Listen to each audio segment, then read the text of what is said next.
Dieu véritable.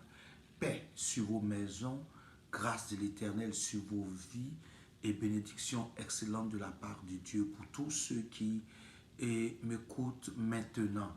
L'Éternel, à travers sa parole, a prévu un processus de relâchement, un processus de bénédiction, un processus de délivrance et de restauration. En cette heure, je voudrais que nous puissions nous entretenir autour d'un thème qui est traité avec l'esprit de procrastination.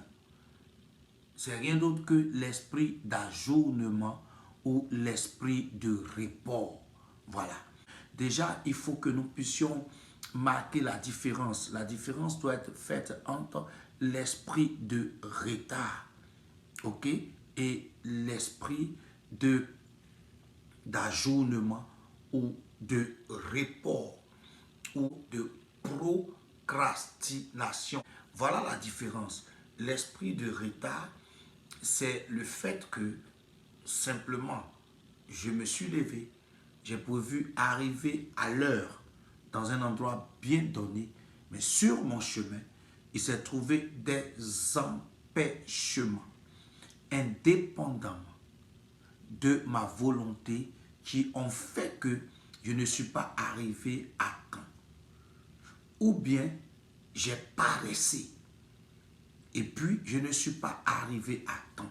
Tout cela s'inscrit dans l'esprit de retard.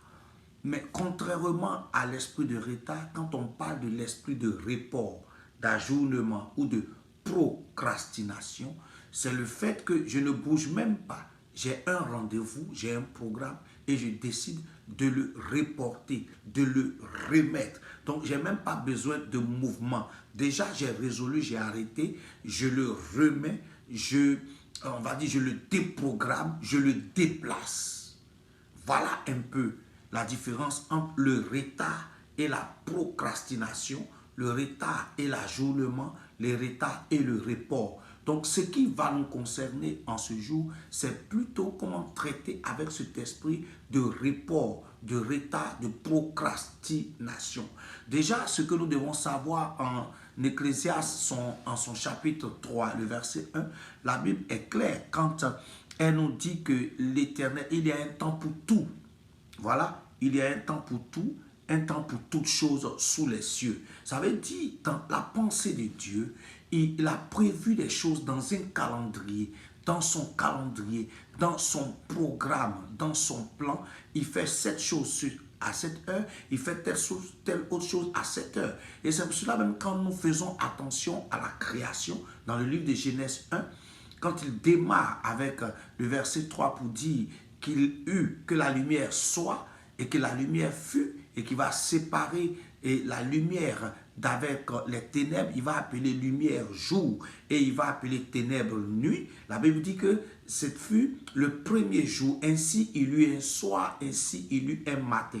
Et donc quand nous continuons tout ce Genèse 1 dans le processus de la création, ce n'est pas le même jour que l'Éternel crée tout en même temps. À chaque jour, selon lui, sa planification, son organisation, chaque jour a droit à une création.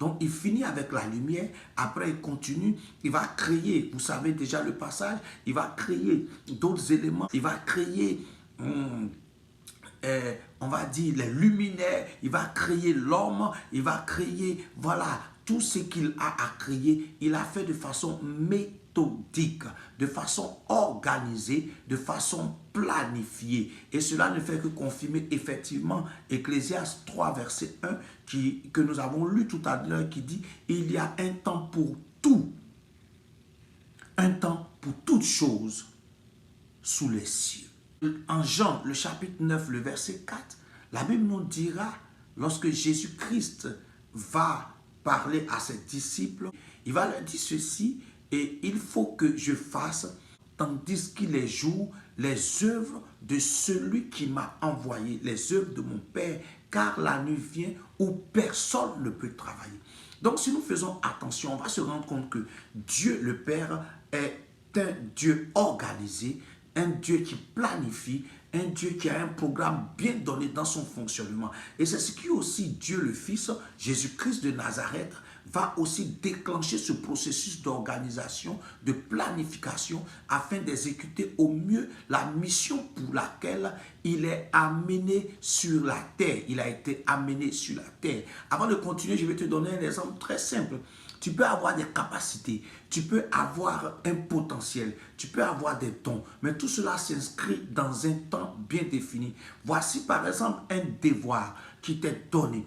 Et le devoir est donné des fois en 2 heures ou en 1h30 de temps. Malgré ton potentiel, malgré ta capacité, malgré tout ce que tu sais et que tu connais et que tu as appris par rapport à ce coup-là, à l'heure du devoir, tu as seulement 1h30 de temps par exemple pour prouver que tu as compris les choses. Même si tu connais et que les 1h30 de temps passent, on ne tient plus compte de ce que tu vas ajouter. Parce qu'après les 1h30 de temps, on récupère toutes les feuilles. Pour dire simplement que nous avons besoin, et c'est un impératif pour nous, qui que nous soyons, quel que soit le secteur d'action ou d'activité dans lequel nous nous trouvons, d'être des personnes qui planifions, qui programmons. Et comme l'ennemi sait cela, et que nous ne faisons pas attention, alors il va engager cet esprit, appelé esprit de report, de procrastination, esprit d'ajournement, afin que nous ne fassions pas ce que nous devons faire et que nous passions notre temps à reporter. Alors que lorsque nous passons notre temps à reporter, nous ajournons. Et quand nous ajournons, nous devons nous rendre compte que les choses ne sont pas là pour nous attendre. Et ça devient de plus en plus difficile. Donc, qu'est-ce qui entraîne le report? Voilà en fait ce que nous allons essayer de toucher. Qu'est-ce qui entraîne le report? Qu'est-ce qui entraîne l'ajournement? Qu'est-ce qui entraîne la procrastination? Le premier élément, c'est d'abord la peur. Quand nous prenons le livre de 1 Samuel, le chapitre 17, les versets 8 à 16, ce passage-là nous parle tranquillement du peuple d'Israël face à Goliath. Donc je lis 1 Samuel 17, le verset 8. Le Philistin s'arrêta et s'adressant aux troupes d'Israël rangées en bataille, il leur cria: pourquoi sortez-vous pour vous ranger en bataille? Ne suis-je pas le Philistin et n'êtes-vous pas des esclaves de Saül? Choisissez un homme. Choisissez un homme. C'est ce qui est marqué, qui descende contre moi. S'il peut me battre et qu'il me tue, nous vous serons assujettis. Mais si je l'emporte sur lui et que je le tue, vous nous serez assujettis et vous nous servirez. Voici donc la proposition qui est faite en 8 jusqu'au 10. Voici la proposition qui est faite par ce Philistin.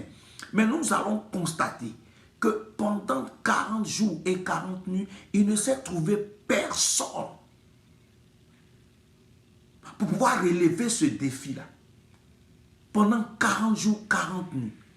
Donc, suivez-moi bien. C'est après ce temps-là que le jeune David va venir prendre la décision pour relever ce défi-là. Et nous savons la suite des choses. Donc, écoutez-moi. Le combat de David et de Goliath était en fait le combat de Goliath et un autre Israélite qui devait s'opposer à lui. Et ce combat-là devait durer certainement quelques minutes. Même pas 1 heure de temps. Mais à cause de la peur, le combat a été ajourné pendant 40 jours et 40 nuits. Bien-aimés dans le Seigneur, la peur nous empêche de posséder à temps réel la grâce et la faveur que Dieu nous a donnée.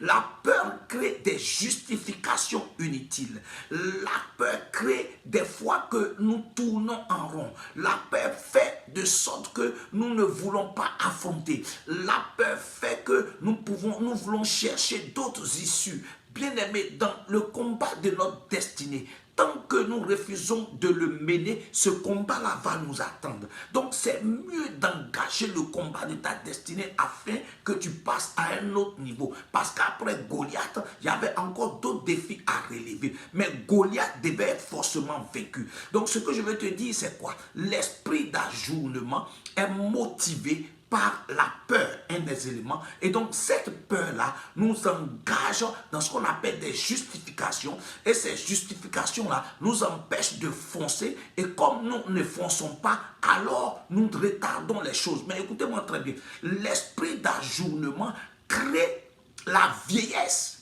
Donc, quand tu reportes, quand tu ajournes, n'oublie pas que tes années ne vont pas en arrière, mais tes années vont en avant. Donc, automatiquement, tu rentres dans un processus de vieillesse. Et ce qui fait qu'il y a beaucoup de personnes qui sont dans la maison de Dieu, qui n'évoluent pas, qui n'avancent pas, qui vieillissent à cause du fait que ces personnes-là refusent d'affronter les réalités de leur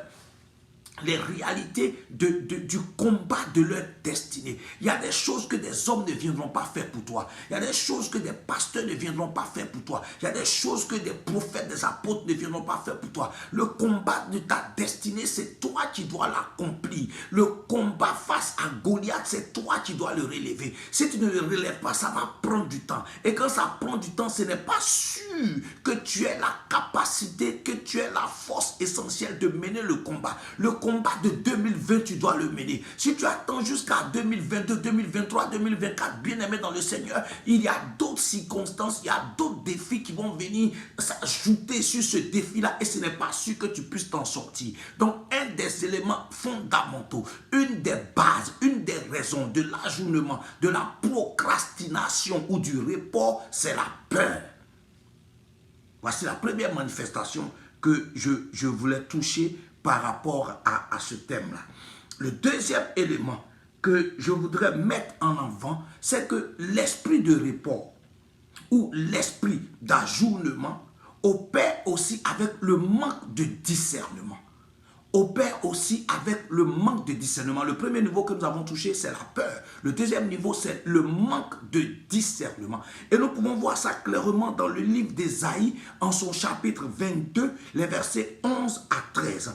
Pendant que l'Éternel s'attend à ce que ce peuple-là ait un comportement, ils adoptent un comportement contraire. C'est ce qu'on appelle le manque de discernement. Pendant qu'il est temps pour toi de boire de l'eau, c'est ce temps-là que toi tu veux prendre pour aller jouer au football. Donc tu te rends compte que par manque de discernement, tu ne fais pas ce que tu dois faire au temps approprié. Voici un peu comment l'esprit de report agit. Bien-aimé, l'ennemi travaille dans nos vies de telle sorte que nous n'arrivons pas à faire les choses essentielles. Tu peux avoir 24 heures de temps et dans tes 24 heures de temps, au lieu d'être concentré sur ce que tu dois faire d'essentiel, tu fais des choses qui n'ont pas de valeur et au soir de ton jour, tu te rends compte que tu n'as pas avancé. Au lieu de prier, tu as préféré calomnier par exemple. Au lieu de jeûner, tu as préféré manger. Et puis au lieu certainement de pouvoir méditer la parole de Dieu, tu as préféré dormir. Au lieu d'aller chercher du boulot, tu as préféré jouer au awalé.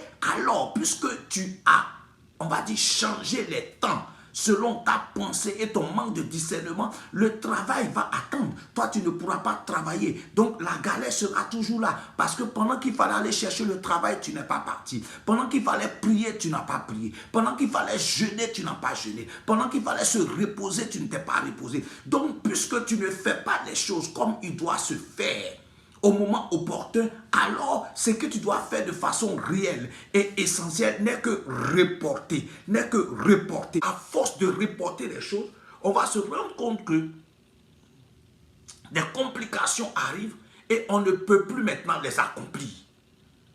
Et donc, il est important de faire ce que nous avons à faire dans le temps que nous devons faire. Donc, j'ai dit quoi? Le premier point, c'est la peur. Le deuxième point, c'est le manque de discernement. Nous devons savoir discerner, nous devons savoir orchestrer, nous devons savoir organiser, on va dire, notre temps, parce que c'est important. L'esprit de report travaille aussi avec notre ignorance. Lorsque tu es ignorant des choses concernant ta saison, lorsque tu es ignorant du temps opportun de ta bénédiction, tu es ignorant du temps opportun de ta grâce et de ta faveur, donc tu es là, tu es assis, tu as les bras croisés, tu attends quelque chose qui est déjà arrivé. Et donc, puisque tu n'as pas de discernement, alors cette chose-là va te passer, va te traverser. En ce moment précis, ça ne sera plus voici les miracles qui accompagneront ceux qui auront cru, mais ça sera plutôt voici les gens qui vont poursuivre les miracles qui devaient les accompagner. Et aujourd'hui, dans l'église, aujourd'hui, dans nos vies, il y a beaucoup de personnes qui sont en train de courir après des miracles qui devaient les accompagner. Ces personnes-là ont laissé leur temps d'accomplissement passer. Des fois, quand on parle de manque de discernement et quand on parle d'ignorance, il y a des personnes aujourd'hui qui devaient se marier à l'âge de 18 ans, à l'âge de 22 ans, mais à force de trier, à force de juger, à force de penser que on est Miss Monde, à force de penser que nous sommes le bel homme, à force de penser que nous sommes telle chose, telle chose, telle chose, telle chose, le temps approprié du mariage pour notre vie passe. Et c'est à un moment donné maintenant qu'on se rend compte qu'on est en train de vieillir, qu'on court derrière ce mariage-là. On veut l'attraper. Non, ça devient compliqué. Et si ce n'est pas la grâce de Dieu, tu ne vas pas te marier parce que la personne idéale, la personne essentielle que l'Éternel avait disposée, programmée pour toi,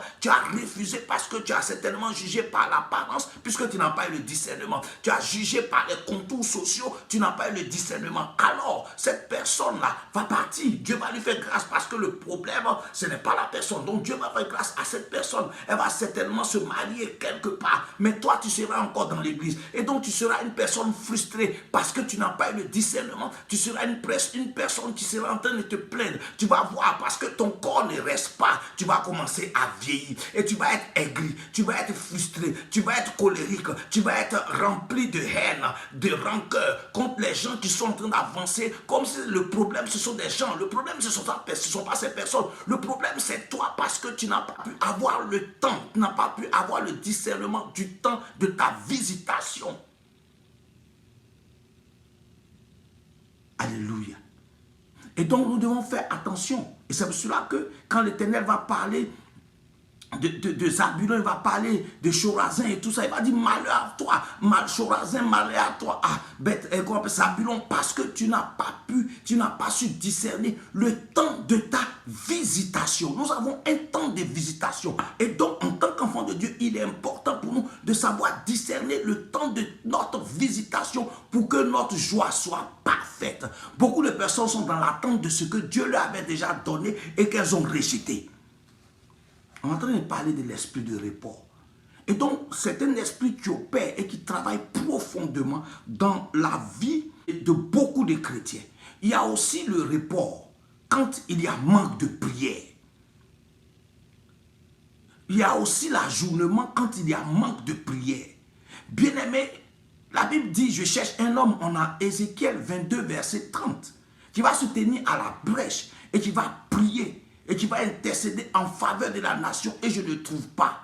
Regardez un peu quand on fait attention à ce passage. Prenons nation, prenons ça pour plusieurs circonstances. Nation, travail, mariage, et comme on appelle ça, épanouissement. Donc je cherche une personne qui se tienne à la brèche. Ça veut dire que si Dieu trouve une personne qui prie comme il se doit, le programme qui a été prévu contre ou en faveur de cette nation se manifestera.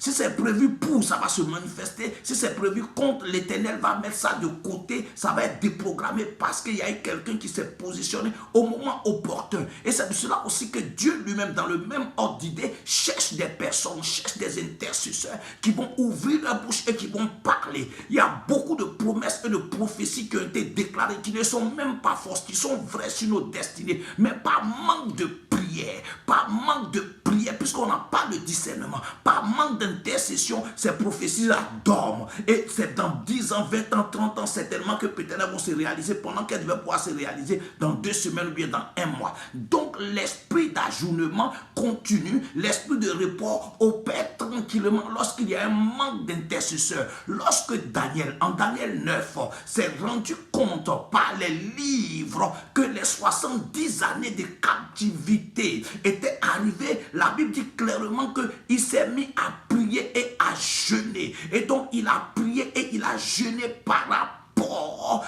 à la prophétie de l'Éternel afin qu'elle ne passe pas et qu'elle puisse se réaliser à temps. Bien aimé, quand il n'y a pas d'intercession, d'intercession, quand il n'y a pas de prière, aujourd'hui l'église est remplie de personnes fainéantes, paresseuses, qui n'aiment pas prier, qui n'aiment pas intercéder, qui veulent que tout leur tombe comme sur, comment on appelle ça, tombe entre les mains. Non, écoutez-moi très bien, la Bible ne changera pas à cause de tes émotions, la Bible ne changera pas à cause de tes pensées, la Bible ne changera pas à cause de ta parole. La Bible est vraie. Un seul iota de la parole de Dieu ne passera pas. Et donc l'Éternel a besoin d'intercession afin que ta grâce ne soit pas ajournée. L'Éternel a besoin d'intercession afin que ta grâce ne rentre pas dans la procrastination. L'Éternel a besoin d'intercession afin que ta grâce ne soit pas reportée. Bien-aimé, tu dois comprendre ces choses-là. Car l'Éternel agit avec la prière. Il agit aussi avec l'intercession. Et c'est fondamental. Alléluia.